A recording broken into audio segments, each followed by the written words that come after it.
Muy buenas tardes. Continuando con nuestro paseo por el Museo Comunitario Ambiental de Floridablanca, esta vez ya no en el Museo de Cambio Climático, sino en el segundo nivel, Museo de la Biodiversidad Amenazada, quiero empezar este relato corto hablándoles de algo que mezcla en este caso la literatura con la geología y la biología. Quizás lo que hemos venido buscando con tanto ahínco, ese tesoro perdido por el cual recorremos el mundo para encontrar, siempre haya estado justo debajo de nuestros pies. Esto es la trama del libro El alquimista de Pablo Coelho, y para el tema que nos ocupa en este momento pudiera ser una alegoría bastante útil. De lo que les voy a hablar ahora es algo fundamental para la supervivencia, que quizás nos saque del atolladero en el que estamos por esta catástrofe climática que estamos viviendo por la adicción del Homo sapiens a la quema de combustibles fósiles. Ese algo a la que usualmente no le paramos mucha atención porque lo pisamos, pero que es fundamental, es el suelo. Vamos a hablar de la importancia del suelo y por qué, si el problema se originó al intervenir el suelo, la solución va a estar en volver a trabajar sobre el suelo. Los millennials de hoy, a diferencia de la generación mía, que crecimos sin internet, saben muy bien lo que les voy a decir. El mundo virtual es de silicio, pero el mundo real, por lo menos en los próximos siglos, espero que así sea, aunque con el auge de la inteligencia artificial es probable que ese cambio se acelere. El mundo real es de carbono. El carbono es un elemento de la naturaleza, ubicuo, se encuentra en muchas partes, incluso con algunos isótopos, muchos de ellos inestables, pero es de lo que está conformada en realidad todo lo que conocemos como vida. La historia del carbono en la vida empezó seguramente hace miles de millones de años, con la aparición de las primeras especies capaces de sacar copias de sí mismas y de tener unos ciclos, o sea, la vida. Pero la historia del impacto grande del carbono en la biosfera y en la atmósfera es un poco más corta y estará entre 500 y 1000 millones de años, cuando se desarrollan las plantas, tales y como las conocemos. Las plantas son capaces de extraer nutrientes y elementos fundamentales del suelo y del subsuelo, y uniéndolos con la luz solar, el agua y el CO2, producir sus estructuras. Son autótrofas, ellas proveen de su propio alimento. Pues bien, las plantas empezaron a tomar carbono del subsuelo y a utilizarlo para formar sus troncos, sus hojas, sus frutos, porque flores ni tenían ni frutos debían haber, sino al principio eran esporas. Pues bien, aquí comenzó el ciclo del carbono en la vida, y de eso es lo que ha hecho que la atmósfera sea como la conocemos, bueno, como la conocíamos antes de la revolución industrial, porque no solamente captan el carbono, lo procesan, sino que nos devuelven el oxígeno gracias al agua y al sol.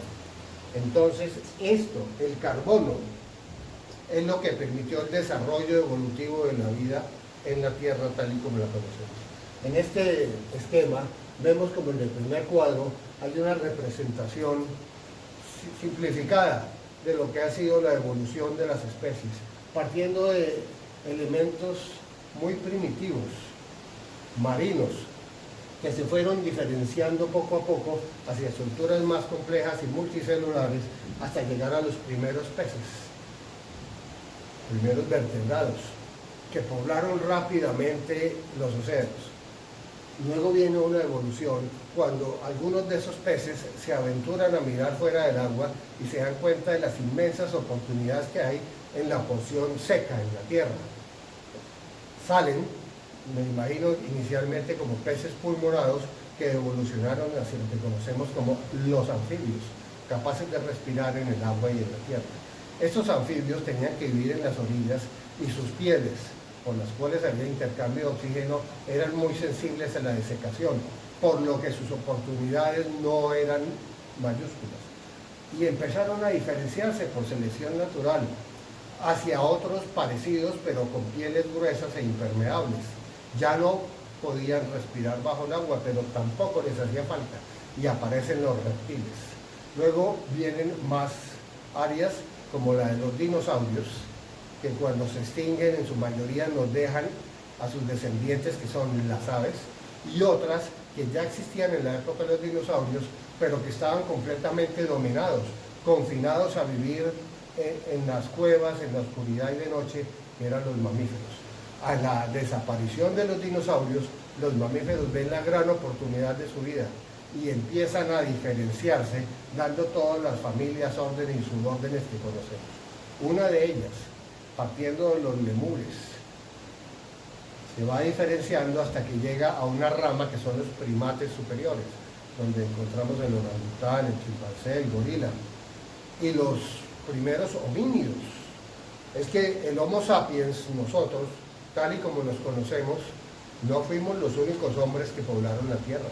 Por lo menos 6 especies de homínidos vivieron, algunos al tiempo que nosotros, pero no pudieron competir y fueron desapareciendo.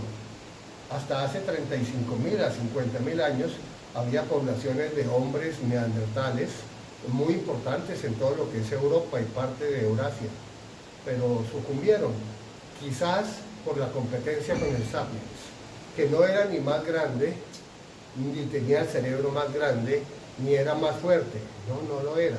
El sapiens salió de África muchos miles de años después que los otros, o sea, tuvo más tiempo en su entorno natural para evolucionar antes de aventurarse a salir. Eso le dio unas características peculiares. No solamente era más ligero y más rápido, aunque mucho menos fuerte, sino que desarrolló la relación y la coordinación ojo-mano de una manera muy importante, pero básicamente 3 condiciones. Primero, fue capaz de desarrollar un lenguaje simbólico, saliéndose de lo abstracto de la naturaleza para inventar historias y cuentos, fantasías, fábulas y leyendas que fueron compartidas por muchos otros, generando cohesión a la manera de religiones o ejércitos. Luego desarrolló la capacidad de comunicarse en grandes grupos y de vivir en poblaciones unidas por esos relatos, por esos cuentos, por esas fantasías que volvieron realidades para ellos, de cientos de miles de individuos, cuando los neandertales y todos los demás hombres que los precedieron o compartieron con ellos territorio no fueron capaces y sus comunidades no pasaban de 30 a 50. Una pelea de 50 neandertales muy fuertes, acuerpadísimos, contra 200 otros más flacos pero más rápidos, pues no tenían nada que hacer y los acabaron. De esa manera, somos fruto del carbón, de la evolución y del saber acumulado a través de generaciones y generaciones. Ese saber es lo que ha hecho que en esta última centuria y media hayamos alcanzado un desarrollo como jamás se ha visto, pero también ha estado basado en el carbono. Fíjense, el carbono está presente para la vida, pero también para el deterioro de la misma. Los reservorios naturales del carbono en el planeta se puede decir que están en 5 ubicaciones. Primero, hay carbono en el subsuelo, obvio, ahí están las minas. 2, también hay carbono en el suelo, por la desintegración de la materia viva. Luego tenemos carbono en la biosfera, carbono en el océano y carbono en la atmósfera. Y no debía haberlo en las condiciones y cantidades en las que hay en este momento. Y aquí es donde entra el Homo sapiens, la única especie viva que ha evolucionado jamás capaz de cambiar el clima. No solo cambia el paisaje, cambia el clima. Miren, el Homo sapiens descubrió la manera de extraer el carbono fósil guardado en el suelo por millones de años para quemándolo obtener energía inmediata y barata. Esta energía que le permitió el desarrollo de la sociedad industrial, de las revoluciones que hemos visto, nunca se pensó que pudiera llegar a afectar seriamente y a amenazar la civilización y la biodiversidad. ¿Por qué? Porque solo nos preocupó la eficiencia, la cantidad de energía que obteníamos, pero nunca qué hacer con los residuos, que fue muy fácil verterlos a la atmósfera o a los ríos. Pues eso nos ha traído un problema gravísimo, porque toda esta materia orgánica guardada, que no eran solo los dinosaurios muertos, eran más bien las algas marinas y las criaturas oceánicas que por la compresión se volvieron petróleo, o los inmensos bosques que se volvieron carbón y algunos gas, pues se fueron extraídos y utilizados como combustibles. O sea, pasamos de un sólido a un líquido que es el petróleo y luego a la energía inmediata, ¿sí? El carbono fue removido de los reservorios naturales por el hombre, trayendo muchísimos problemas a la tierra, al agua y a la atmósfera por los desechos de su consumo. Entonces, si todo el problema está en la utilización del carbono que sacamos del suelo y del subsuelo, la lógica nos dice que si el problema se originaba ahí, la solución tiene que pasar exactamente por el mismo lugar, porque las cosas se desatan como se atan. Entonces, dos cosas. Primero, suspender inmediatamente desde el paradigma, que es el modo de pensar que condiciona el actuar, el consumo de combustibles fósiles, carbón, petróleo, gas y derivados. Eso es lo fundamental, ¿sí? Dejar de emitir a la atmósfera los gases producto de su quema. Y además, empezar a comprender la importancia de regenerar el suelo. El suelo y el océano son los captadores del CO2. El océano, el más, y especialmente las algas y los pastos marinos, o sea, en las franjas costeras. Pero también se diluye en las aguas, provocando serias alteraciones como la acidificación de los océanos y su efecto sobre la vida. Están desapareciendo los corales. Pero hay que pensar en volver a sacar el carbono en exceso de la atmósfera y enviarlo a sus reservorios naturales.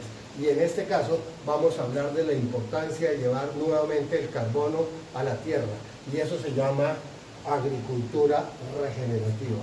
La solución estará en aprender todo acerca de plantas que sean grandes captadores de carbono, pero que además no sean efímeras, sino que lo mantengan capturado por decenas o centenas de años, y empezar a sembrarlas.